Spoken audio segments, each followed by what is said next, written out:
لسر سپدایا ایرو ولاتیان آکریجی وکه هر باجرین دیتر قصتا بنگه هندنگ دانه کرن که بشک جوانا لدربی ولاتی وگر یابونه واشور کردستانه.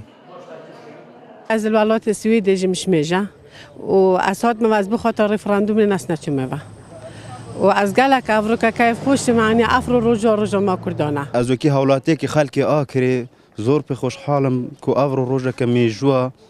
هاتینا دنگی خوب دین وقتی سبیان ساعت 8 بنگه خود حاضر بوینا و هیویدارم همه خلک کردستان به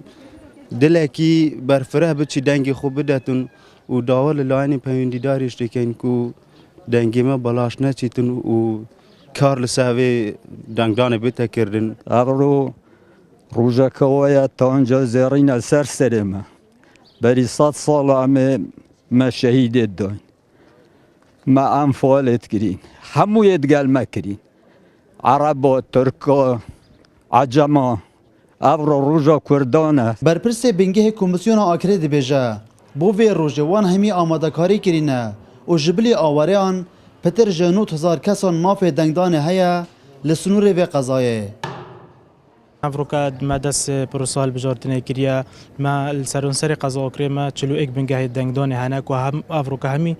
بنگهت ما آمادانه و فکرینه و پیشوازی و خلکی خود کنو بشکلی که جوان و ریکوپک اف پروسیت تا انجام دان و خلک کب آسانی شد دنگ خوب دادن. دنگ در تقریبا نزدیکی 9000 دنگ در آمیتین جبلی آوارا و تایبته. آرشا زفری تا بود سه حالت کا یک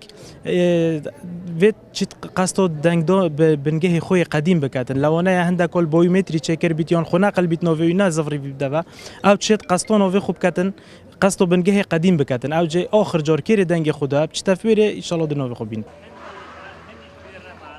هرچند لچندین بنگه هندنگ دانه لسنور قضای آکری آرشا نهات ناوان ناوین ولاتیان هبو لیا ولاتیان دوی روژه دا دوی پروسه دا باشدار بون به روژه کا دیروکی دزانن چونکه او تمک دریجه لحویا وی روژه نه لیا دخوازن که کار لسر انجام وی ریفراندوم